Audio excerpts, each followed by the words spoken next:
loves, in this reading, we will going to have love reading messages and message from your person. So let's see the energy first.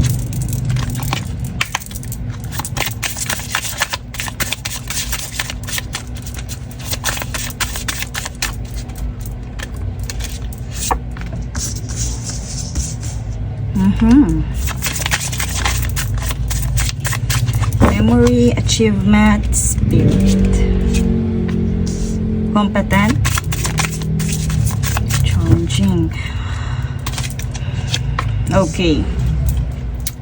So here, my loves, in this reading, the focus of this energy is eto. Ito ay para sa mga, this reading is para sa mga taong kumbaga china-challenge right now. China-challenge about their relationship and at the same time about their love life. Alam niyo yun na andito kasi yung pagtalikod. So I also hear na if you are someone na nagtatanong kung kaya nyo bang mag-move on, kaya nyo bang talikuran yung relationship na to, yes, kaya nyo yun. And somehow ito, kumbaga, ito yung sign na rin na sabihin nating letting go. Okay? Kung naghahanap ka ng sign, kung kailangan mo na ba i-let go, yes. And tingnan nyo, yung sa future energy natin, meron ditong abundance, may wealth. Andun din ang freedom, my loves. Kaya kung nafe-feel mo right now, hindi ka makamove on, na panay, puro yung relationship na to, o yung person na to, yung laging laman. I also hear this time. This is the sign, strong sign, na kailangan nang i-close yung libro. Kailangan nyo na i-close yung chapter. And this is your task. Also your obligation. Spirits requires you to give more energy about your freedom. Kailangan mo na, my loves, ikaw ay tinatawagan na mag-move on na sa relationship na to, since na this is love reading energy. Okay, so in other words, ito ay para din sa mga taong inseparated or in separation. Na kumbaga, hanggang ngayon naliligaw sila, hindi nila alam kung kailangan ba nila mag-hold on or hindi. Pero ito yung sign na kailangan mo nang tumalikod at i-close ang libro. Kasi dito, my loves, kumbaga, na-achieve nyo na yung level ng, sabihin natin, dinama mo yun, yung healing, yung paghihintay. And this is strong confirmation from spirit na may kailangan ka pang harapin. Kailangan mo na talikuran to kung ito ang nagkokos sa'yo ng, sabihin nating, pagiging weak mo.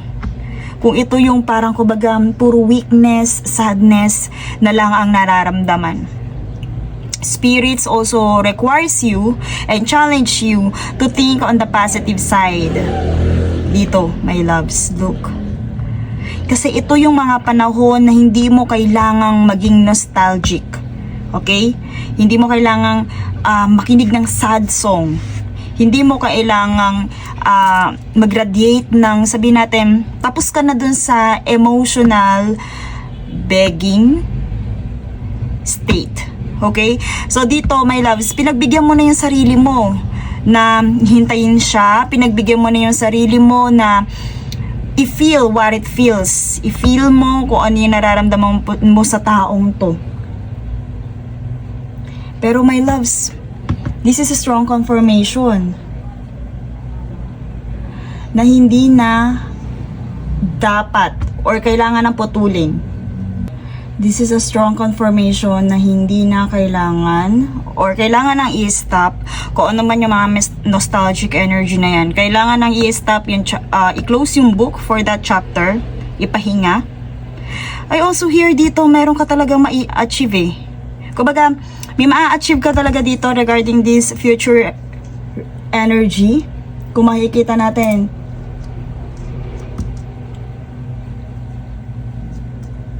meron. May nakaabang sa'yo, my loves. And yun na yung sabi natin final. That's final. Close na ang libro.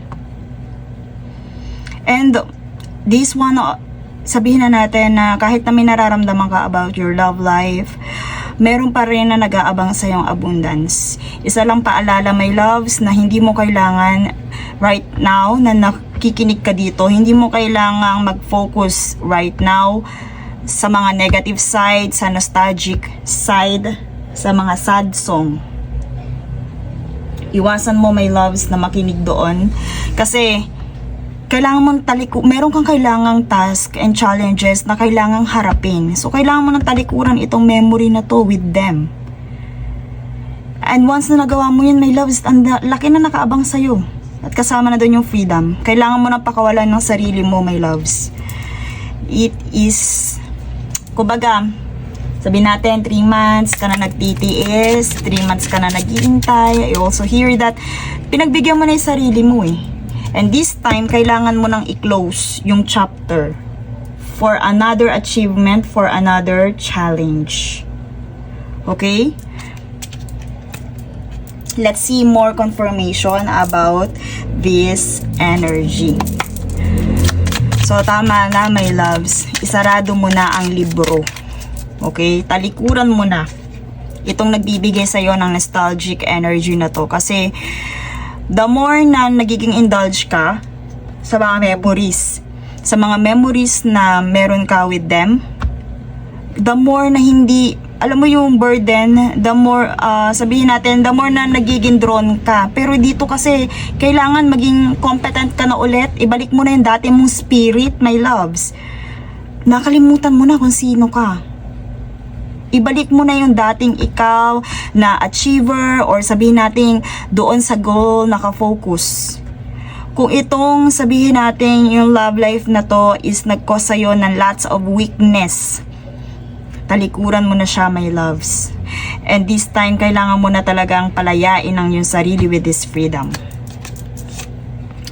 Yes. Okay, so you need to have self-control, moderation. Masyado kang possessive when it comes to this relationship and connection, my loves. Na hindi mo na naiisip. Yes, ayan. Nagkakos na rin yan ng depression and anxiety sa'yo, sleepless night. My loves, kailangan mo na yang putulin. Kailangan mo nang putulin. Kasi dito, my loves, I hear na nahihirapan kaya. Possessive kang masyado, oh. Look. Kailangan mo ng balance.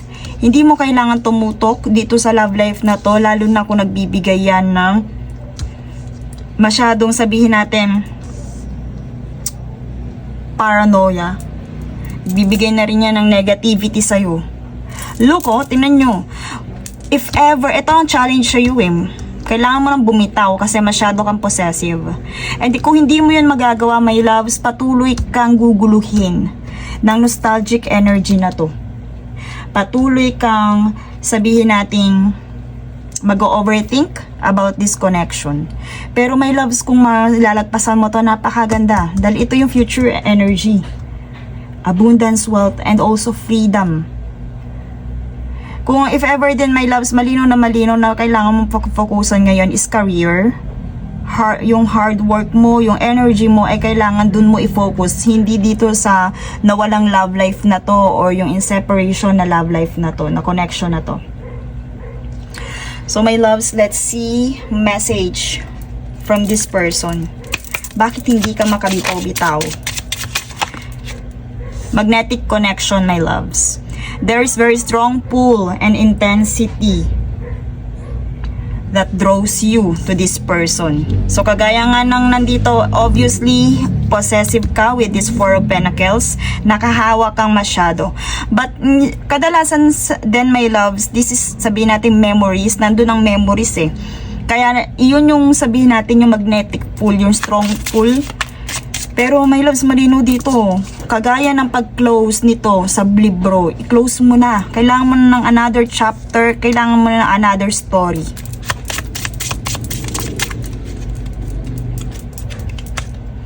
You are enough, okay?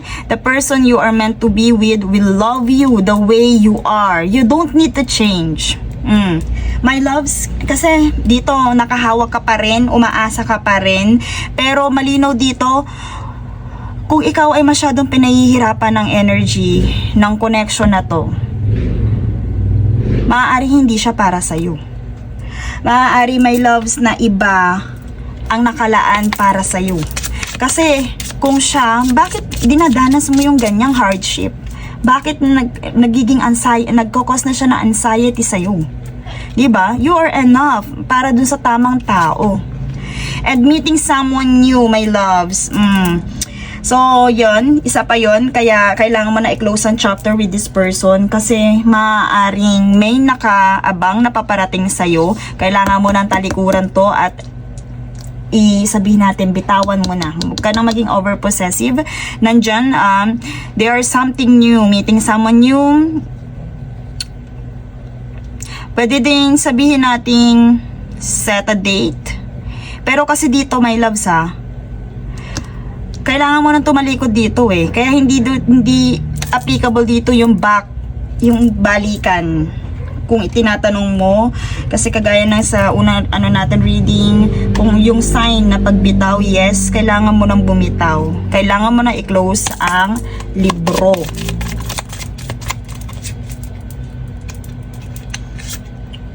Sometimes I stay awake thinking about you. So, ayun din, my loves, nandun din yung magnetic connection, kagaya ng lumitaw kanina. Merong strong pull talaga in intensity sa connection ninyong dalawa. Oh! So, strong confirmation, my loves. Kasi dito, di ba, nasabi natin hindi applicable dito. Okay, malinaw, my loves. Sabihin natin na yung person mo, alam niyan, babalik din siya. Babalik. Pero, si spirits ay gusto ka nang tumalikod sa connection na to. Maaari, my loves, na yes, parang try mong mag-explore. Sabihin natin, meant for you siya kung hindi mo kailangan magbago para sa taong to. Pero itong taong to, yung message from your person, nandun din sa kanya magnetic pull, and iniisip din itong bumalik. Iniisip din niyang bumalik. Kumbaga, sabihin natin, kung ano yung nararamdaman mo, nararamdaman din niya. Pero si spirit na mismo, yung nagsasabi sa'yo na kailangan mo munang talikuran itong connection na to. Para sa yung freedom, para sa yung abundance, para sa yung growth. Kasi ito ay isa sa mga task mo. Maaaring meron kang kailangan pang harapin. Kasi sa ngayon, kailangan mo siyang talikuran. Kung sabihin mo na may pag-asa ba, yes, meron. May darating din na, sabihin natin darating sa time na pwede kayo mag-set ng pagkikita or date or plan or set. Dahil andun naman din sa isip ng tao na yon na bumalik. Pero ang tanong, deserve pa ba niyang bumalik sa'yo? Pagkatapos ng lahat ng dinanas mo na pag-iintay, na suffering, ngayon, ang challenge sa'yo. Kaya mo bang talikuran, my loves? Kasi kung matatalikuran mo tong taong to, nandyan ang freedom and abundance sa'yo. At kung hindi, my loves, habang araw kang guguluhin, or sabi natin gabi-gabi, kang guguluhin ng connection na to. So, ang tanong, deserve mo ba yon? Deserve mo ba naguluhin ng mga experiences at alaala ng taong to? You are my everything, my loves. Let's see, kumbaga, nandun pa rin yung magnetic pull sa inyong dalawa. Pero, bakit ganito ang nangyayari sa connection ninyong dalawa? Anong meron?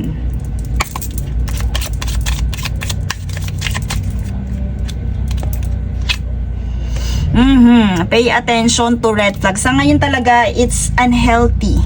Unhealthy pa rin talaga itong connection na to sa'yo. Kaya nga nandito si challenge. Spirits requiring you to let go, talikuran ang relationship na to. Kasi ayan o, the signs are cautioning you. Sa ngayon, sabihin nating baka may mga red flags pa. Sa kagaya na sinabi, you are enough, my loves. Hindi mo kailangan mag-suffer sa tamang tao. Okay? Let's see our final card.